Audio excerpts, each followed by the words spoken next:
I'm representing the voice from the epicenter of the hurricane, from Russia, maybe only added value. But in reality, I can only agree with the main conclusions of this report. So, Jana mentioned, and Agnieszka mentioned, islands of cooperation, but we had the whole archipelago Gulag, in recent times, Alice. So, personally, I have quite close emotional ties with Baltic region because I'm a representative of a typical Soviet intelligentsia family, and the main place for vacations for such a family always were Baltic states, Latvia, Lithuania, Estonia. But for example, my grandmother was born in Latvia in the end of the 19th century, and in that sense we are compatriots with Andris Piebalgs, and my grandfather was born in Latvia as well. So, the attitudes towards Baltic states, I can say, can be can have twofold meanings. On the one hand, Baltic states, in the eyes of so-called post-Crimean majority of Russians, are at the side of evil. This is the parts of the imaginary axis of evil. In this line, where we can mention Poland, for example, Georgia, which is not Baltic state, but is close to these countries which are representing the Russian axis of evil. All this stuff is due to the historical and geographical and even cultural background. Attitudes towards different Baltic and Scandinavian countries differ.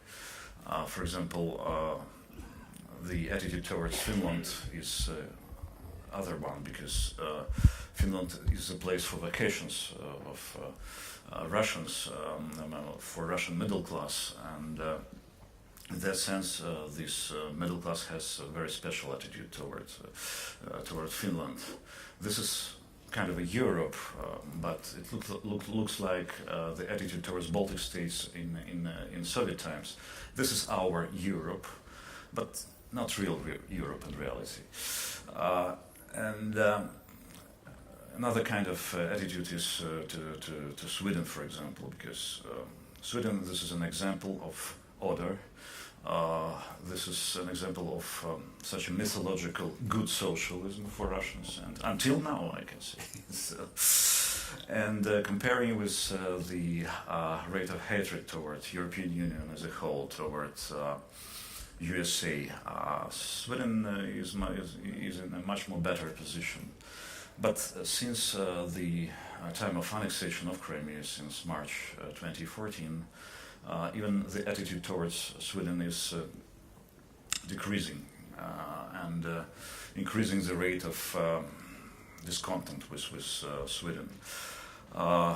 According to the Łada Center poll, the attitude towards Sweden is more cold. In 2014, it was respondents assessed the relations between Russia and Sweden as cold. In 2014, it was 6% rate. Now it's 15% rate. And the accession of good neighborly relations decreased from 29% in 2014 to 18% in 2016. For the part of historically, this mythology concerning Baltic states is deeply rooted in Stalinist consciousness. For post-Crimean majority, these states are kind of a fascist states. This very mythology works quite good in the case of attitudes towards Ukraine as well. And now there are some attempts to rewrite history And for example, Putin himself is trying to explain the logic of Stalin in 1939, in the beginning of Winter War with Finland. But officially this attitude is negative. And one more example, according to the new article in Criminal Code, the refusal of the Nuremberg Tribunal verdict, this is now criminal action, but this is a case of interpretation. The first victim of this correction of the legislation, criminal legislation, was a person who only reposted an article with common view on Poland in 1939. In this article there were common view about the annexation of the eastern part of Poland by Stalin and the western part by Hitler. And there was a verdict concerning this person. He is under criminal prosecution right now. The second meaning of Baltic states for Russians is looks like that. This is a place for emigration, not mass immigration, but not economic immigration, but political one. There are a few examples, but this is very significant signals about the moods in advanced classes in Russia. For Russian authorities, this is a place for military provocations. It's very important to be permanently at war for Russian power right now, because it mobilizes people around the national leader. It maintains the level of support of this leader. It maintains the feeling of a besieged fortress for Russians.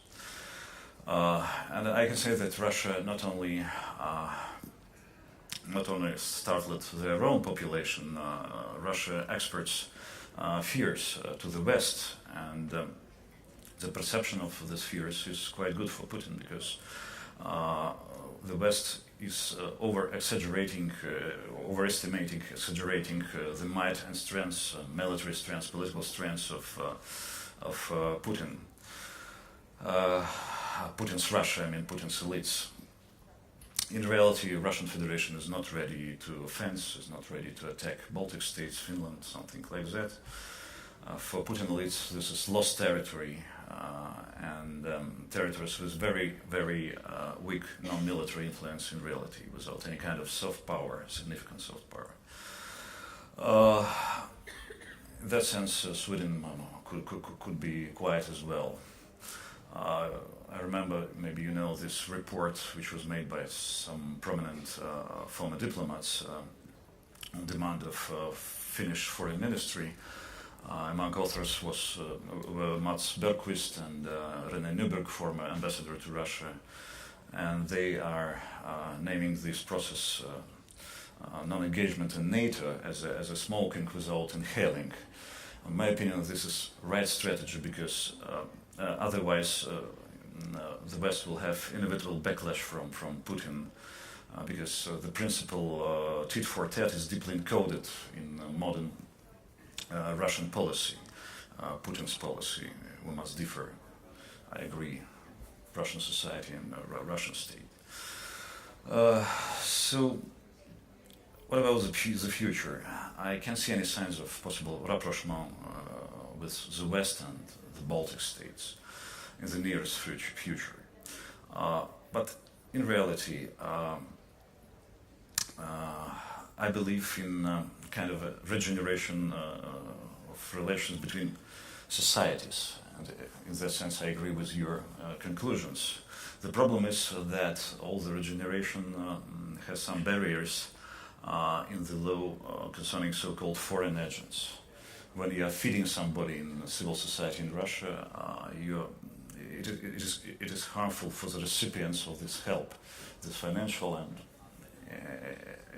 help of any kind. And in that sense, I don't know how to organize this process formally. Maybe we can say about regeneration between unorganized societies, not organized one. And one more, maybe the last point. Baltic success stories could be a good example for Russian society and for Russia as well, and very important for the Russian civil society. So I wish you success in that sense. Thank you very much.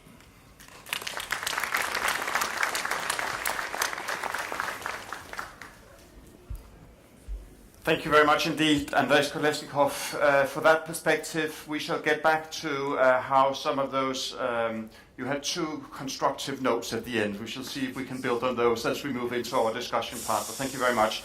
Before we get to the discussion, I'm pleased to be joined now by Andris Piebalgs, who is chairman of the Unity Party. We've already heard revealed from Andrei that you are a native of Latvia, but you're also, of course, a former European Commissioner, so you bring with you also the broader European perspective. We're very pleased to have you with us for a last round of comments to the presentation before we move into the debate. The floor is yours. Well, first of all, thank you for the invitation, and I think the excellent report that was presented by Jana and Agnieszka to other colleagues have made a good contribution. So I think it's a very sober report, and I believe it's important that at least European society has now a very sober attitude to the processes in Russia. Does it mean that there will be no changes? Well, we will see. It's worth to continue to look upon it. But from my point of view, definitely value of this report is particularly in two parts that are less attractive public in interest. It is energy part and Arctic part. Because I believe the answer is not only in the deterrence, but also in dynamic in the whole region. Yes, Russia is part of this region, but, well, it's not the only part of this region. And for this, I believe that particular dynamics that happen in energy area and still happening gives new dimension, and I will also mention Arctic. I think report rightly puts a lot of emphasis what happened with Baltic energy market interconnection plan. And the latest event is really something that, well, overshadowed the European Summit of 21st of October, signing the financial agreement for interconnection in gas between Finland and Estonia. Well, you can make other connections that are being built or planned. Poland, Denmark, enlarging LNG in Swinoujstie. You have a lot of electricity connection already inaugurated and planned. So the market interconnection is completely growing. But that's not the end of it. Because I believe that we underestimate the main driver, I believe, in innovation and also growth in Europe and in the world as a whole. With Paris Agreement coming into the force, we know there will be less carbon. We know that already now the reserves that we have discovered are by far too many to keep us below 2 degrees centigrade. So that would mean that part of all the fossil fuels will stay in the ground. And if I see the long-term future for gas, well, it's in shadow. We know already now by current measures there will be no growth. Well, the production is growing, coming down. But basically, gas will need to find new ways how to be used. Electricity is advancing, but electricity is the one that actually has zero CO2 emissions already by 2050. So it changes completely in the market, in innovation, and also on customer, because customers should be completely more flexible. And in this respect, I believe that region has a lot to propose. If EU as a whole has an objective of 50% renewables electricity by 2030, well, this region definitely should go higher. And what worried me from the presentation, that in the 4 big innovators in R&D, there was none of the energy companies from the region. Well, why it is so? Or they don't see the case, or perhaps the taxation should be changed in this respect. So I believe that energy provides completely new dynamic. And from this point, I would say Nord Stream 2, in my opinion, is less of interest to the region. Well, we could definitely ask, if the demand is falling, what's the point to build a new pipe? Because that's a legitimate question. And then another question we will say, if it is demand coming down, does it make sense to make another entry point to the EU markets? These are just 5 questions, but I think it's not about it. Energy is about BAMIP and its extension, but not so much about Nord Stream 2. The other issue that is Arctic, definitely climate change is making impact in Arctic. It is a region where a lot of countries are looking for new opportunities, and they will come. And yesterday, Andrei, the Director General for DG Transport, perhaps spoke about Rail Baltic. It is a project that has been well criticized a lot, but it makes completely new dynamic. I believe now where we are close really to start implementing this project at last, it creates a new transport dimension, new connectivity dimension in the whole region. And that, I think, is what Andrei says. If you are successful in implementing the project and soberly looking on your neighbor, it will change also relations with Russia for a better in some day. When this day will come, well, we don't know, but we all hope that as sooner as to better. So again, I would like to thank all the authors of this report. I enjoyed that it is going beyond just Russian dimension, but I wish also for success for the next year report because it's interesting reading and it provides for new, fresh ideas for political activities in the region. Andris Piebalgs, thank you very much indeed, and I offer you the last chair. And I shall sacrifice and remain standing whilst you relax after your effort. Now, the floor is basically open for debate now. I think perhaps to start off our debate, I don't know, Agnieszka, if I can ask you to comment on, there was a direct, I thought, comment back to you on the Nord Stream project. If you'd like to respond to that, and then Andrei afterwards, if you could respond to the notion that the Arctic might perhaps be an area of some potential. Agnieszka first. Sure, of course. Thank you very much for the comment, because actually the comment was in line what we thought and what I wanted to stress, that I just picked up this issue from the whole energy chapter because it's one of the most provocative in the public debates, right, in our region. But we agreed actually what you have just stressed, that it's economically not that project that we should focus on. Politically, it doesn't make sense neither. That's why we wanted to stress why to focus on that.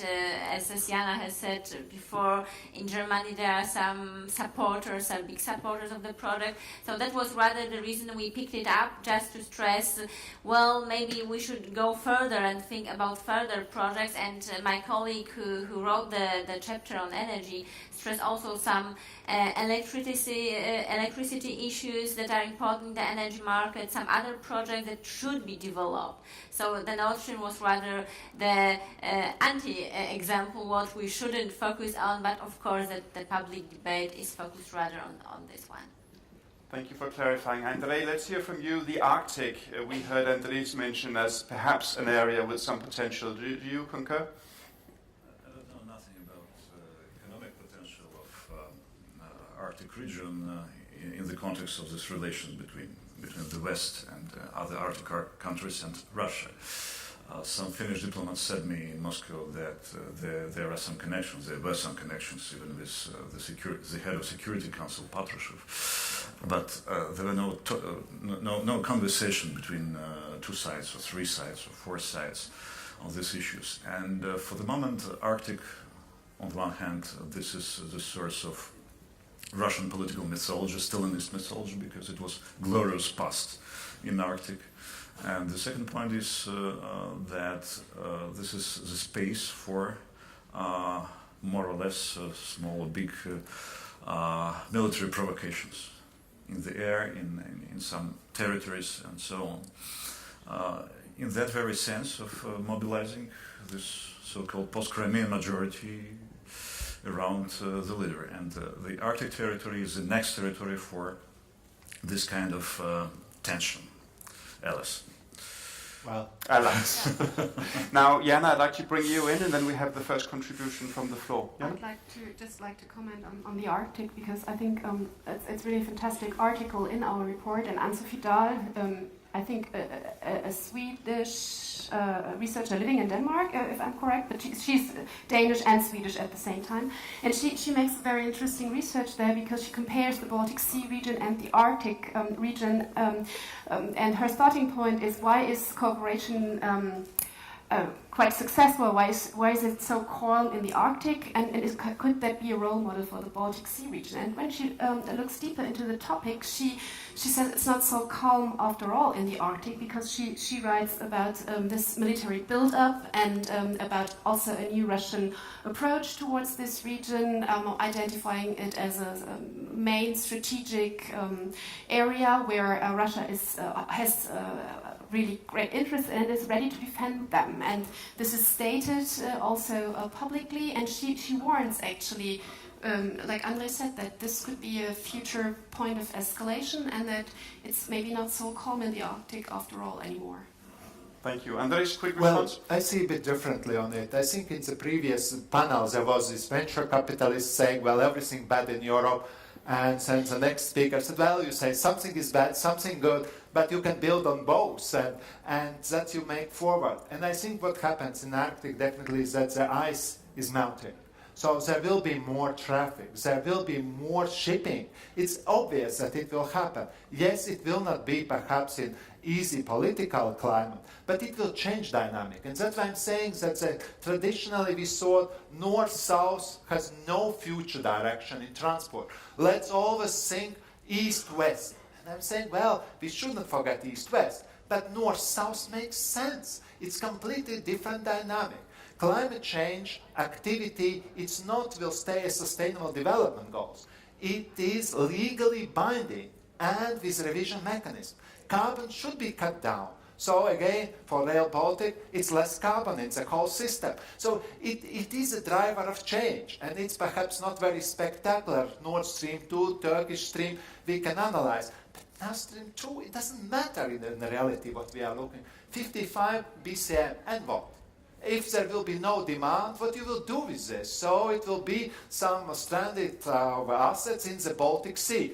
Well, perhaps it's an ecological problem. If it will not be used, who will maintain it? So it's a good question to ask. If there will be no demand, who will take care about this pipe? Who should pay for this? It's like with nuclear in a way sometimes. So I think these issues is legitimate to us, but it's not that we are saying it's politically opposing in general. No, but let's speak about the projects that make sense. In my opinion, Arctic cooperation makes sense. If it's early done, we could avoid a lot of pitfalls. So that's why I'm looking more optimistic, because it anyhow will happen, and the tension will be less, because drilling for resources will be less interesting, because hydrocarbons we have already now discovered too much. So the drilling for oil and gas will not make sense. But I'm not sure if we all define what makes sense in the same sense, because I think a lot of things President Putin does make sense in his own logic, but they don't make sense to us. They don't make sense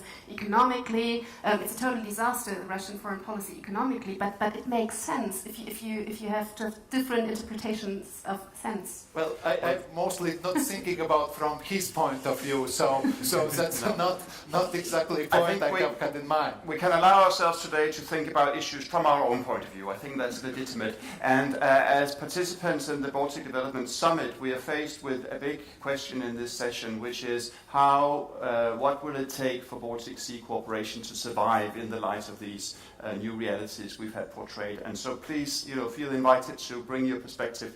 I'm going to ask our first one on the list to raise to his feet and tell us who he is, and then give us his comment or question. My name is Jens William Greve. I'm from the Danish Baltic Sea NGO network, Denmark. And my focus is on your description of civil society. I think it's very important that we have a cooperation between NGOs around the whole Baltic Sea, also with NGOs from Russia. And I think that's very important. But if I look at your description of civil society in your report, I get a little bit surprised, because I only see a description of one organization, the EU Russian Civil Society. I also see some description about number of members and so on. And I think if you want to get a scientific description about what is the cooperation around the Baltic Sea, you also should include other corporations around the Baltic Sea. As for instance, you speak about number of members, and they miss members from the Western countries. In the Danish platform, we have between 40 and 50 member organizations nationwide, and we have so in several of the others in the Baltic Sea NGO network. So I think that's a little bit, from a scientific point of view, a poor description you come with in your report about civil society cooperation. Point made. I'd like to give the authors of the report an opportunity to respond, and then I'd like to draw you in, Andrei, and hear your perspective. I don't know who of you wishes to go first. Agnieszka? Chapter, so I will answer. I mean, our report was not a scientific one, right? So it's not just we explain and describe everything we found. We just wanted to have 5 pages with provocative arguments rather than a very detailed description. That you are, of course, right. And I just put the civil society forum as one of the examples, just to come out with one example. And that's what I put there. There are 2 little Western European NGOs there engaged. That's the impression of the steering committee of the forum. So even if there are some members, there is still a need from our countries, from more NGOs to be engaged, to be there, to be active, and to cooperate. So that was rather the message from the forum itself. And as I said, it was just an example, but I agree. The civil society is a wide topic, and of course you can write a whole report on the civil society. It's very important. But Agnieszka, how do you explain it? I mean, you're pointing to the absence of interest amongst civil society agents. Well, how do you explain that absence? I mean, that's we see it from 2 reasons. I mean, first of all, of course, there are, from few countries, there are much more interest towards Russia, right? In our region, the Baltic region, there are much more interest, but I was rather thinking about also bringing some members from more Western Europe, I mean France, Spain, and so on. So that's also our task, just to tell the colleagues over there, come on, we as Europe should be engaged, not just the countries that are so close to Russia. That was first point, that they are just not discovering it's important for them to engage. Secondly, of course, that's also the task for our authorities, the government, who should a little bit support and think, okay, when we know Russia is an important player, also the NGOs from our countries should be somehow motivated. So we claimed also the authorities should be a little bit more focused on NGOs cooperating with Russian NGOs. Andrei, how do you see this perspective from our perspective? You know, for Russians, this is not a question of science. This is a question of practice, and the practice is quite bad because, in reality, there are 2 civil societies in Russia: uncontrolled and controlled. And for sure, the authorities prefer controlled civil society. They are trying to do anything to control it, in the logic of Mussolinian corporatist state. So I can say that nobody who can get money from foreign donors can't work in Russia. And if you want to have presidential grants, for example, you must be totally loyal to Putin. You must publicly say something about him in media, in state media, something like that. In reality, this is absolutely horrible situation. This is not exaggeration, in my opinion. So, in reality, I don't know how this civil society can work right now. Only some small initiatives on the ground of negative consolidation of different, not organizations, but people. For example, the new movements in Moscow against reconstruction of the city. This is one possible example of unofficial, uncontrolled, new civil society initiatives. Andris, if we go along with this notion of a controlled and an uncontrolled part, what are the opportunities for working with civil society in Russia as you see it? Well, I think we just need to try. I fully agree with this sense, but I think the weakness is also partially on European side. If I see, well, like I've been now in politics for quite a long time, the role of civil society and impact has decreased immensely. And now, well, being leader of the party, if you would say, am I lobbied ever by civil society? I would say no. Trade unions, yes. But other parties, yes. But never ever I feel the expression on any question of civil society. And like Andrei mentioned, in our case, it is, if it is some questionable construction in the city, then you get a bit of it. But I believe that is really worth to explore why civil society, in my opinion, and I believe other politicians would agree, is on decline in Europe. And because that's also weakens our cooperation possibilities with civil society in Russia. Thank you. Let's bring in one more perspective. Again, if you'd like to tell us who you are, and then we hear your comment. Okay. Slava Haiko, I'm Russian, from Northwest region. I'm chairman of the board of Northwest Agency. I'm very pleased that Russian topic is so important for the discussion. Sometimes it's better to have some Russians for the discussion. The question is, we have two strategies for Baltic Sea region. European and Northwest region of Russia.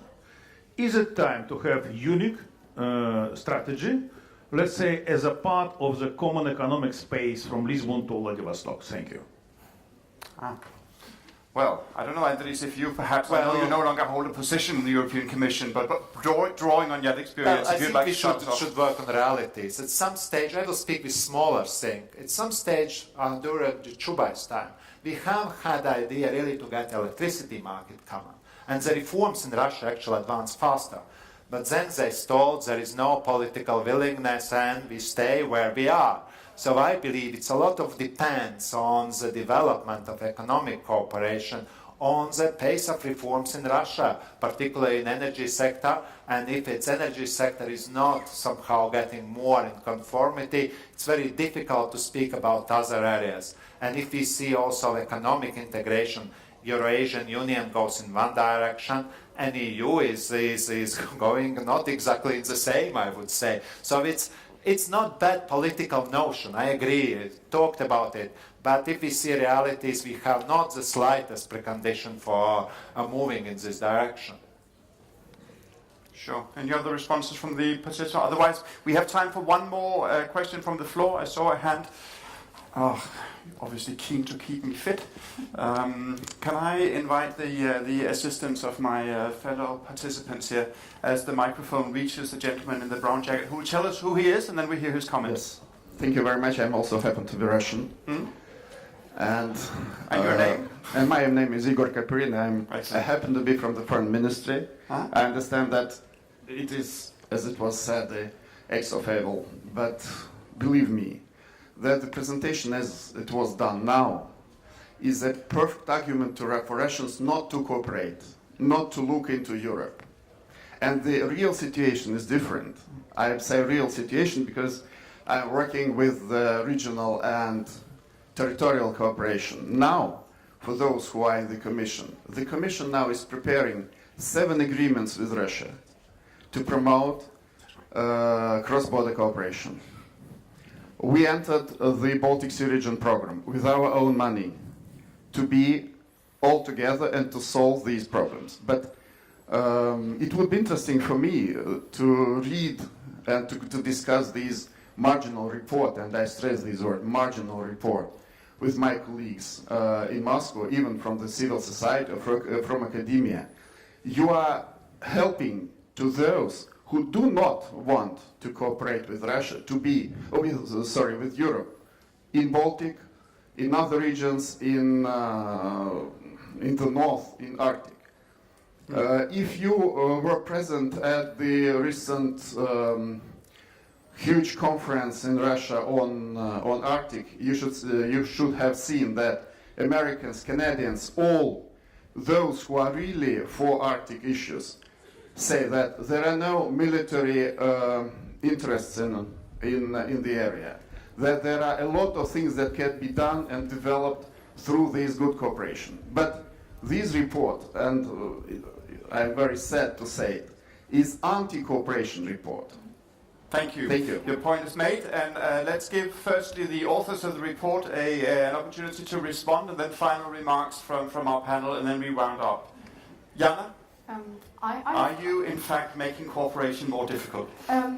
Well, I think the gentleman has an argument there, but and this is, I think, one of the basic problems the West has to face at the moment. Because I think, as Andrei said, the current regime kind of lives from the narrative to have to be in a war against the West.